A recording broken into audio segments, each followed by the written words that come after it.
Olá, seja muito bem-vindo à nossa série de vídeos sobre a jornada do seu autoconhecimento. Se conhecer, dentre outras maravilhas, é permitir também se modificar. Se alguma coisa não está saindo como você gostaria, você pode ter aí a liberdade de justamente escolher de forma assertiva, porque você se conhece. E esse é um dos objetivos do nosso vídeo de hoje, onde nós vamos falar sobre relacionamentos tóxicos e relacionamentos abusivos. Qual a diferença entre esses dois tipos de relacionamento? Seria possível desintoxicar uma relação tóxica? Seria possível contornar um relacionamento abusivo para que ele deixasse de ser abusivo? Bom, esse tema é muito comum na minha caixinha de perguntas no Instagram. Aproveita, inclusive, para fazer parte do meu Instagram, tem um link aqui embaixo na área de descrição, é só clicar e colocar para seguir lá. E é interessante que o tema desse nosso encontro de hoje foi justamente escolhido por meio das caixinhas de perguntas. Eu comecei a perceber um padrão ali, quase que um direcionamento. Pessoas reclamando de relações tóxicas e de relações abusivas. Alguns confundindo algumas vezes a nomenclatura, o que é absolutamente normal, e outros reclamando de não saber como lidar. Eu gosto da pessoa, mas essa relação se tornou tóxica. Eu gosto do meu marido, eu gosto da minha esposa, mas essa relação se tornou abusiva. Então foi pensando nisso que eu coloquei essa pauta aqui, não só para que você entenda o que é um relacionamento tóxico e abusivo, mas também para que você aprenda a ter uma relação saudável. Eu costumo dizer que inteligência emocional deveria estar ali na nossa base da escola. Algumas escolas já estão começando a ensinar as crianças o que é uma emoção e como lidar com diferentes tipos de emoção. Mas a verdade é que ainda são ensaios muito superficiais frente à nossa necessidade. E uma das dificuldades que a gente tem também não é só de reconhecer a nossa emoção e a emoção das outras pessoas, mas a de se relacionar com qualidade. Eu quero aqui levantar o alerta que muitas vezes o tóxico da relação pode ser você. Muitas vezes o abusador na relação pode ser você. Então, ouça com clareza, ouça com os ouvidos bem abertos e se avaliando ao mesmo tempo que você avalia a qualidade da sua relação. Então, vamos começar pelo mais leve, o mais leve que não é nada leve, o relacionamento tóxico. O que vem a ser um relacionamento tóxico? Ele é basilado, na verdade, de base, em 3 fatores preponderantes: a posse, a necessidade de possuir o outro, o controle, de controlar para onde a pessoa olha, com quem ela sai, quem são seus amigos, aonde ela está, e a depreciação, ficar humilhando, diminuindo, criticando quem o outro é, ou mesmo menosprezando as qualidades que ele tem.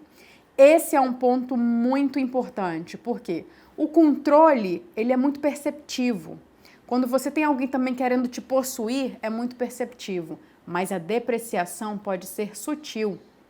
Você pode, de repente, apresentar um curso novo que você quer fazer para a pessoa que você se relaciona, e ela diminui de uma maneira muito sutil que quase não dá para perceber a olho nu. Você precisa ali ter um olhar acurado, clínico, para perceber, nossa, ele não quer que eu cresça, ela não quer que eu me desenvolva. Porque muitas vezes é assim, vamos dar preferência para outras contas, isso aqui agora talvez não seja a nossa prioridade, vamos deixar para outro momento, para você investir nos seus estudos, no seu conhecimento. E a verdade é que esse momento nunca chega. Então, muitas vezes, a depreciação, quando ela não é dita de uma forma transparente, você é um isso, você é um aquilo, você é um imprestável, você não faz nada direito, ela pode ser muito sutil. Então, para essa terceira, eu peço que você tenha mais atenção. Um outro ponto relevante também é a atenuação. Quando a gente fala de relacionamentos tóxicos, às vezes começa em tom de brincadeirinha e aí vai atenuando até que fica uma conversa séria. Então nem comece a brincar com determinadas situações, com críticas, depreciando o parceiro, porque depois fica difícil de controlar a situação. Maiara, como é que eu sei que eu estou num relacionamento tóxico? Bom, alguns pontos eu já levantei aqui. Você vai se sentir controlado, para onde você olha, com quem você se relaciona, para onde você vai se sentir vigiado. É como se o seu parceiro estivesse o tempo inteiro acompanhando aonde você está. Eu lembro de uma época que o Instagram, ele entregava quem a gente curtia. Era só você entrar numa determinada área do Instagram que ele mostrava quem a pessoa curtiu. E isso era muito complicado, porque dentro do consultório eu ouvia várias vezes paciente que ficava viciado em ficar acompanhando quem a parceira estava curtindo, quem estava começando a seguir ela, ele sabia exatamente o número de seguidores. Então essa hipervigilância, ela não cansa só quem é vítima de um relacionamento tóxico, ela cansa também quem é justamente o tóxico dessa relação.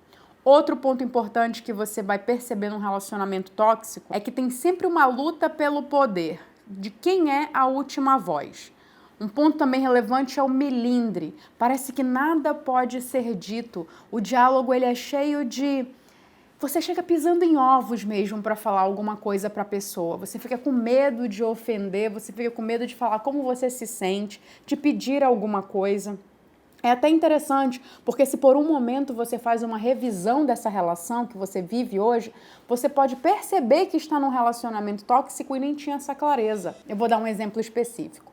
Certa vez eu atendi um paciente que me trazia uma fala de que todas as vezes que ele chegava para conversar com a esposa sobre algo que não estava indo legal na relação, ela já vinha assim com 4 pedras na mão, que é dito, né, de um comportamento de quem já vem se protegendo, mas se protegendo todo armado.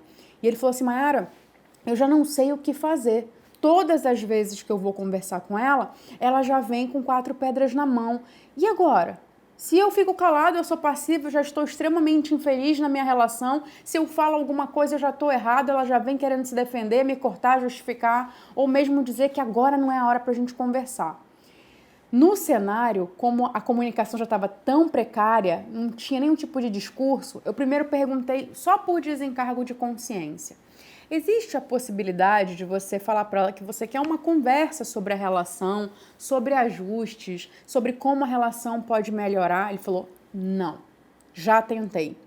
Já tentei chamar para jantar, já tentei dentro de casa a gente ter essa conversa, já tentei pegar ela de bom humor para ver se ela se dispunha a conversar, mas era só falar que eu queria conversar sobre o nosso relacionamento, que ela já me atacava e fugia da conversa. 2 mecanismos clássicos de sobrevivência, né? A luta e a fuga.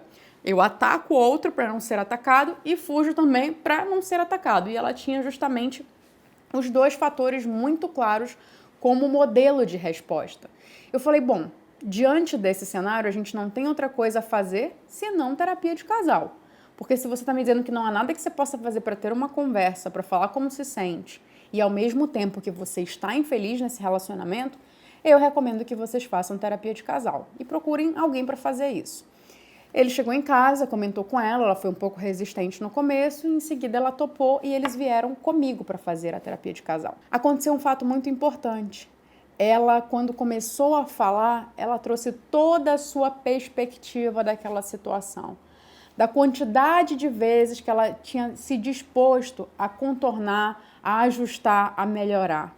E quando ele vinha com esse discurso, ela trouxe o relato de que ela já estava cansada, que ela não só desistiu do seu momento de querer melhorar a relação, como também não estava mais disposta a melhorar por causa do outro. Ela chegou no que a gente pode chamar de fundo do poço. Eu não acredito mais nessa relação. Eu falei, bom, a gente tem uma escolha aqui. A gente pode separar e amenizar os prejuízos dessa separação, cada um se melhorando, respeitando o tempo de cada um, programando quem vai sair de casa, como que vão ser esses detalhes mais burocráticos e até um pouco desgastantes de uma relação quando não são bem conversados. Ou a gente pode fazer uma tentativa. Mas não é uma tentativa tentar por tentar. É uma tentativa apelando para o 4º compromisso do livro do Dom Miguel Ruiz, que é dê sempre o melhor de si. E eu lembro que na hora que eu disse isso, eles não se mostraram muito entusiasmados. Isso foi bem interessante. Eu falei, eu não estou gostando muito do que eu estou vendo aqui, mas tudo bem. A grande questão é que a escolha é de vocês, não há nada que eu possa fazer nesse lugar de vocês. Vocês é quem tem que lutar por essa relação. E quando eu digo lutar é no sentido de que, naquele momento, uma batalha realmente estava sendo vivenciada. Uma batalha contra o desânimo, uma batalha contra o desrespeito, uma batalha contra toda a indisposição gerada de tanto desgaste daquela relação. Amanhã, quando vocês estiverem num novo relacionamento, vocês vão precisar se dedicar, encontrar disposição, encontrar ânimo onde não tem ânimo, porque relacionamento é isso. Tem dias que a gente não vai estar se sentindo suprido, atendido, olhado, amado, e tem dias que o outro vai estar trazendo essa reclamação. Como a gente gerencia as expectativas de um, as necessidades do outro, é uma questão conversável. Então, a última coisa que pode acabar num relacionamento é a conversa. Só que num relacionamento tóxico, a conversa acontece de forma melindrada. Então, esse era um ponto relevante. Naquela altura, o casal topou continuar, topou fazer o desafio da terapia de casal, porque eu costumo dizer que é a terapia mais desafiadora que tem.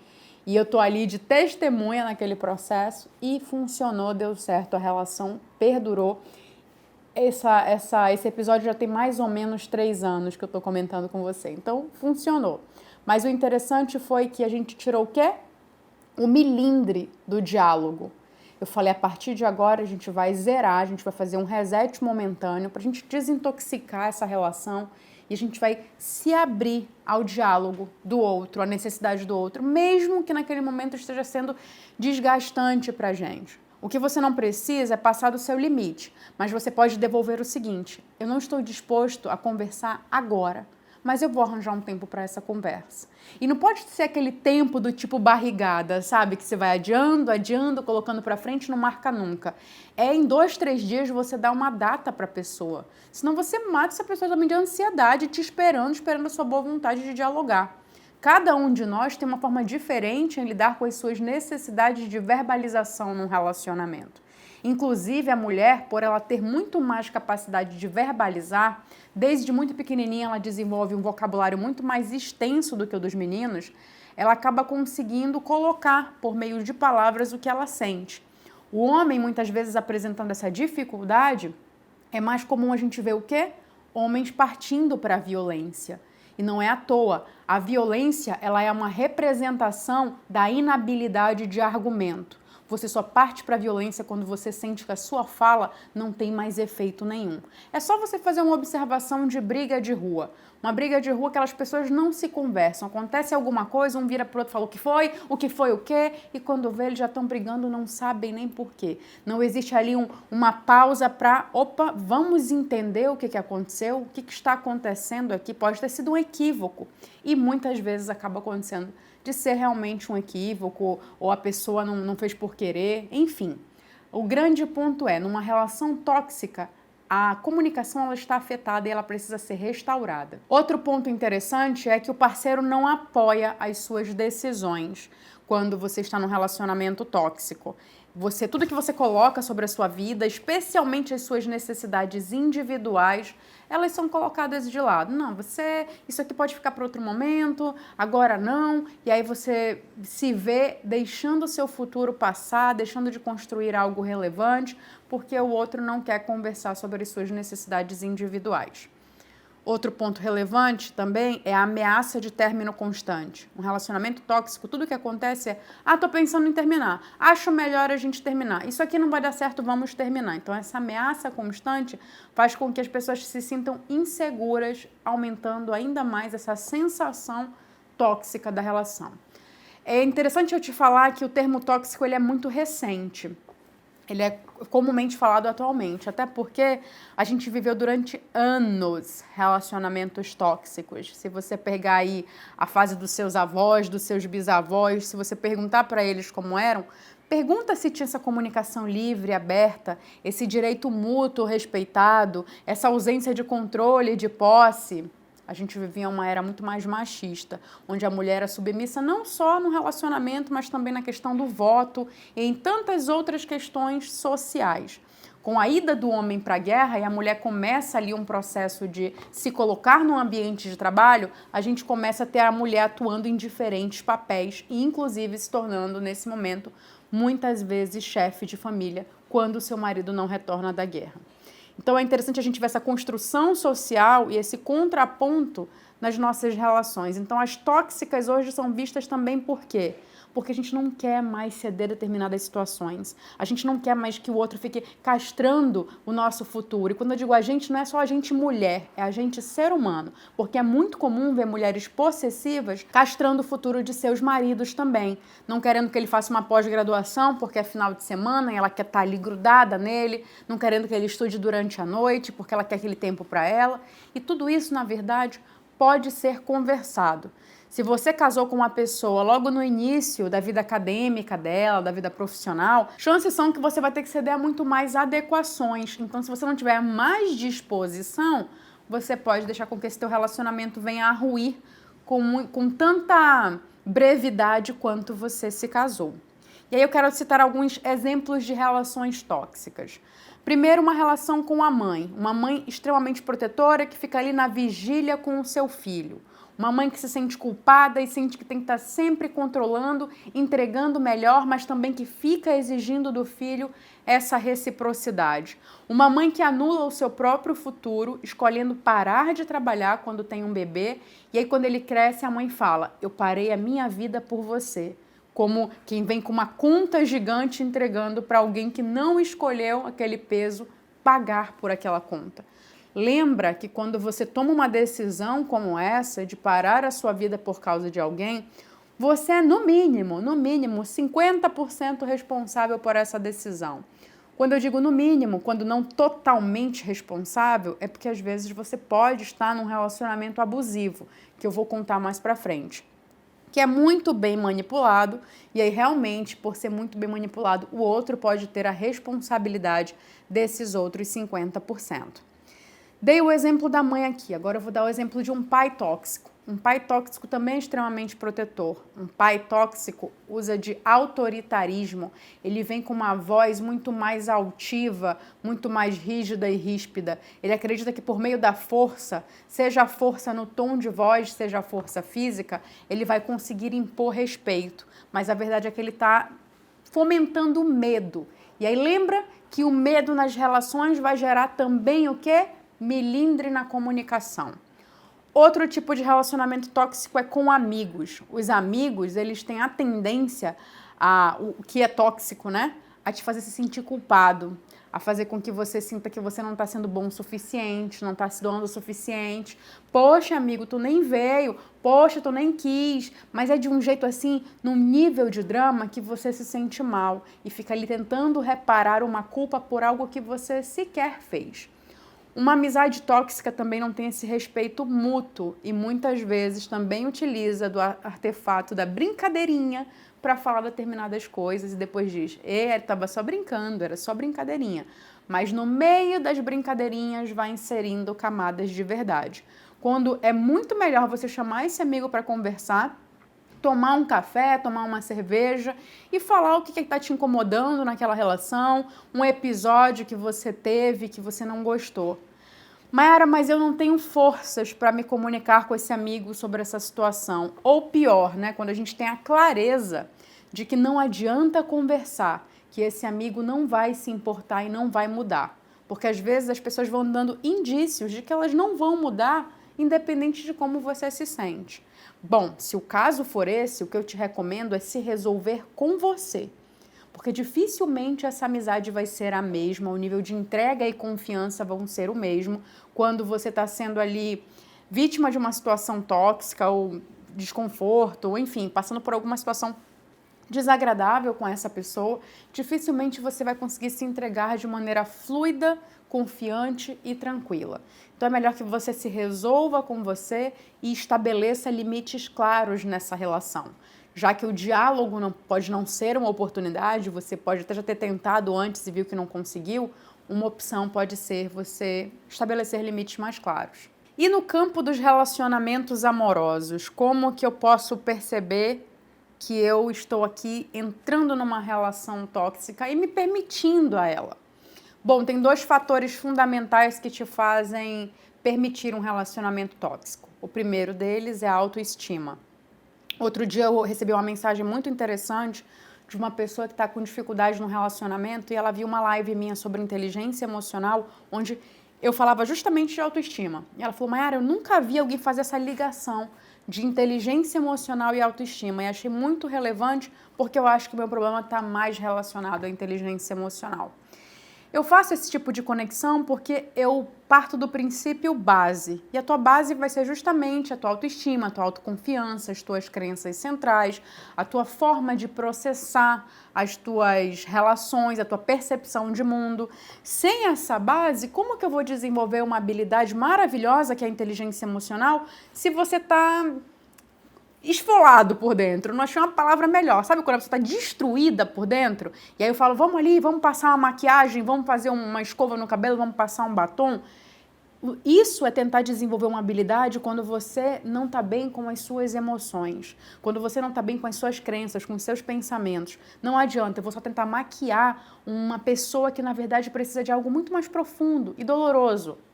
Porque a pessoa que está com baixa autoestima, ela está sofrendo por dentro. Ela não precisa de ninguém para dizer que ela está feia. Ela vai se fazer esse favor. Ela não precisa de ninguém para diminuir o valor que ela tem. Ela vai se depreciar. Ela não precisa de ninguém descuidando dela. Ela vai se descuidar. Esses são os 3 pilares da autoestima: o amor próprio, o autocuidado e a percepção de valor que você tem. Tudo formado pelo teu autoconceito. Eu faço um vídeo só sobre autoestima que está no canal do YouTube. É legal você assistir para você entender e perceber que muitas das tuas relações acontecem, muitas coisas você aceita, você engole porque a tua autoestima está frágil. E o outro ponto é a autoconfiança, onde eu também faço um vídeo detalhando o que é a autoconfiança, que é a tua capacidade de ação. Mas, Mayara, qual que é a relação que tem aqui com relacionamento tóxico? São aquelas pessoas que se sentem disfuncionais sozinha. É como se eu não fosse o suficiente, então eu preciso do outro para me complementar. E não só me complementar no sentido amoroso, que aí eu falaria muito mais da questão do afeto, mas me complementar no sentido dos meus déficits pessoais. Vou citar um exemplo mais específico. Digamos que eu sou uma pessoa muito introvertida e tenho muita dificuldade em fazer amigos. Eu sou aquela pessoa que acabo ficando em casa não porque eu quero, mas porque eu não sei chegar numa balada, ou chegar no meu curso de inglês, ou chegar na minha faculdade, virar pro lado e fazer amizade. E aí o que eu acabo fazendo? Para não ter que lidar com o meu déficit de justamente ter essa habilidade de extroversão, de comunicação, de conexão, eu escolho me relacionar com uma pessoa que tem. E essa pessoa acaba sendo aquela que vai me introduzir nas conversas, nas rodas de amigos, vai me apresentar pessoas, e aí o meu ciclo social se torna outro quando eu tenho esse relacionamento. Então, isso é a tua autoconfiança prejudicada e você procurando alguém porque tem habilidades que você está com preguiça de desenvolver ou simplesmente você tem crença de incapacidade. Você acredita que você não pode desenvolver, que você não pode ser uma pessoa mais relacional, que você seja atraente, que você tenha atributos ali que os outros possam gostar. Então você acaba fazendo o quê? Eu vou me relacionar com alguém que é assim. Eu vou me relacionar com alguém que fala inglês para quando eu viajar para o exterior ele poder se comunicar com as pessoas, ao invés de sentar e começar a estudar inglês. Então a autoconfiança é a tua capacidade de ação, tua capacidade de fazer. Se você não quer desenvolver essa capacidade de fazer, você vai acabar cometendo o erro clássico de um relacionamento, que é qual? Procurar a tampa da sua panela. Só que você não é uma panela e você não precisa de tampa. Você precisa ser um sujeito autônomo que consegue desenvolver as habilidades que acredita que são pertinentes e necessárias à tua vida. Não quer dizer que você precisa aprender tudo, mas se você acredita que é interessante para você viajar o mundo, inglês pode ser pertinente para você. Ou você vai ter que estar sempre contratando um guia turístico, o que não tem nada de errado. O que você tem que ter cautela é em ficar terceirizando situações que você poderia desenvolver em você numa outra pessoa, numa relação. Que aí quando essa pessoa sai, parece assim que você fica manco, sabe? É como se você realmente tivesse a base de sustentação, um lado sendo você e outra pessoa. E quando ela sai, você fica sem conseguir fazer aquilo sozinho. Então, um ponto relevante de um relacionamento tóxico é você não buscar alguém para complementar as suas inabilidades. Desenvolva elas. Para vocês dois conseguirem fazer o que precisa ser feito e que não foi feito até então. Segundo ponto relevante, a transparência. Você vai precisar se comunicar. Qual é a forma que eu tenho de ser transparente? É quando eu não preciso ficar aqui usando de simbologia, usando de olhar, usando de linguagem corporal para o outro pensar e imaginar o que eu estou querendo dizer. Eu vou lá e simplesmente me comunico. Outro ponto relevante para desintoxicar um relacionamento é a confiança.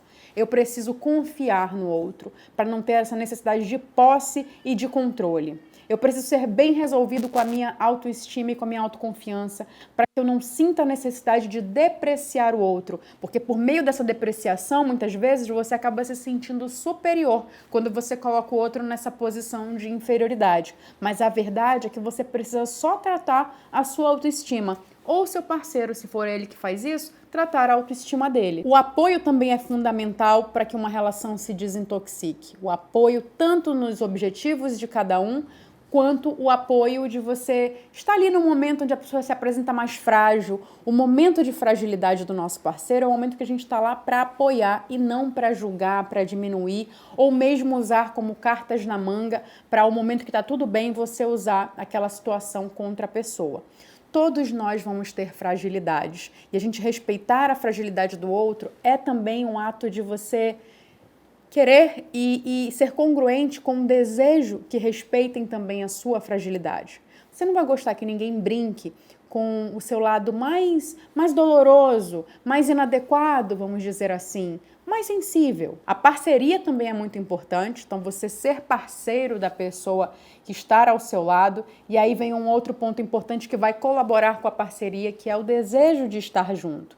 Se você não desejar estar junto de verdade, de nada vai adiantar você tentar todas essas opções, porque parece que não, parece até simples dizer, porque eu falo aqui em questão de segundos todas as características que você precisa desenvolver, mas a verdade é que você vai precisar de muita energia. Então, querer estar junto, e aí mais um ponto que colabora com esse, que é ter sentimento pelo seu parceiro. Eu costumo dizer que se tem amor, a gente tem um combustível chave ideal para fazer o que quer que seja funcionar. Mas eu preciso do amor como um ponto de partida.